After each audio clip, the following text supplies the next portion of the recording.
I chuckle when I see on the internet or I hear people say, oh, new year, new me. I'm like, you're still you. You're just either better or you're worse. Think about it.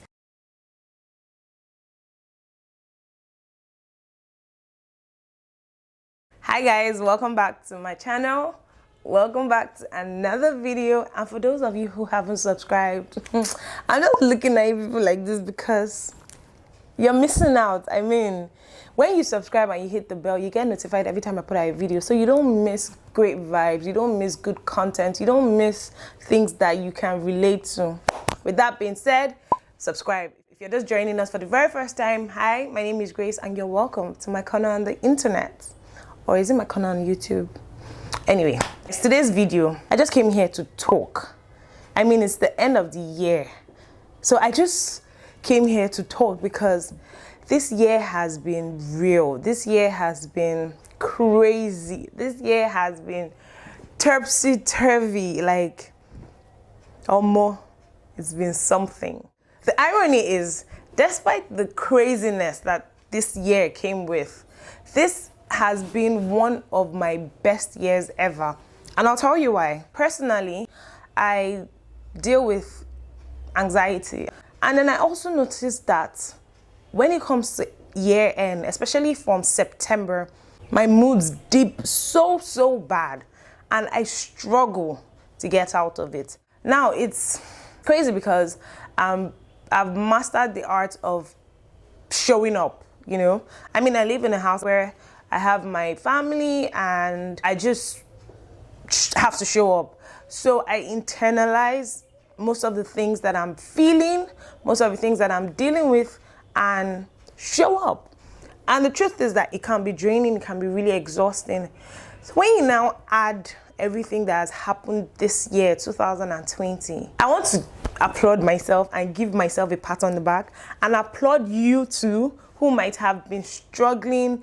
I applaud you. You've made it thus far. Kudos. Why I say this year has been my best year. We know that the virus hit and then we had lockdown and businesses went down. I know that my business, I literally didn't really make any money this year. I sew, I make clothes, and my business page, I didn't post anything this year. People lost their jobs. I had 2 gigs that was running on the side, handling social media pages for some brands, and I lost that because they were not making sales, and I kind of understood. So my finances took a dip. It really took a dip, and I was just worried generally because I have family members scattered around the globe. I have friends all over. And you know, you're thinking about yourself, you're trying to be safe, and at the same time you're thinking about other people you care about and the world in general. That took a toll on my mental health. I'm not even going to lie. Despite all the craziness and all the madness that this year brought, this year was the year that I wasn't hard on myself. Usually I'm hard on myself. I'm an overthinker, especially towards the end of the year. I just tend to ruminate on things that I didn't accomplish. It's easy to just sort of ignore the accomplishments you've made and ruminate on the negative aspect, the things you didn't accomplish, but I didn't do that this year. Despite all the, I was still able to go to school of media and communications, and I brushed up and became a professional content writer. Hey! I've been putting out content for 6 years, but not on that professional scale. I won't say not like that on the professional scale, but I went to learn how to be better. I went to learn things I didn't know about it, and it really opened my mind to possibilities and opportunities, and I'm really grateful. I'm that one day at a time kind of person. Maybe that's why I don't necessarily buy into New Year resolutions, because I see people make New Year resolutions and they say, oh, next year I'm going to do this, I'm going to do this, I'm going to achieve this. But for me, I just say I want to be a better me. I want to be a better version of me.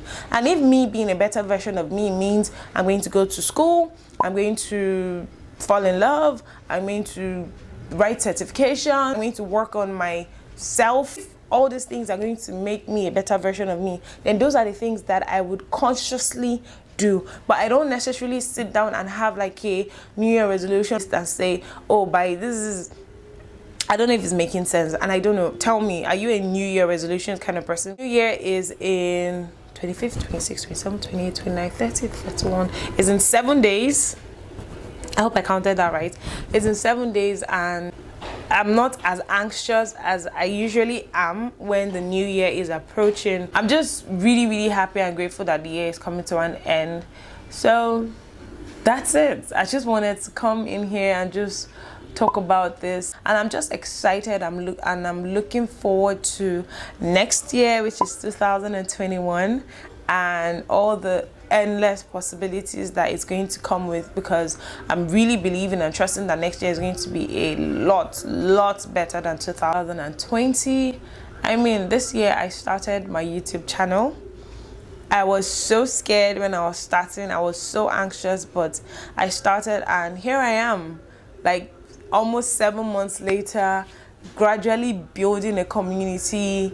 I see familiar faces in the comment section, and I feel good. My subscriber count, to be honest, we can do better, because I'm not even yet at 500, guys, but I'm just enjoying the whole process. I really am. And I ventured into things that I wouldn't normally allow myself to, because I'm always, you know, self-doubting. This year I allowed myself grow. I allowed myself trust. I allowed myself thrive. I allowed myself do things that I wouldn't normally do, and the result has been awesome. The result has been amazing. I've gained beautiful friendships. I'm just happy. And then I fell in love. Yes, I fell in love with myself all over again, and this time in a non-toxic way. I didn't fall in love with myself and limit myself. I fell in love with myself, and I allowed myself thrive. I allowed myself breathe. I allowed myself blossom, and I'm a lot happier, and I'm in a better place. And I can only hope that 2021 will be good to you, as it's going to be good to me, because fam, 2020 did us bad. But in the same vein, it was a good year. I'll see you in my next video. Happy New Year, guys. Bye.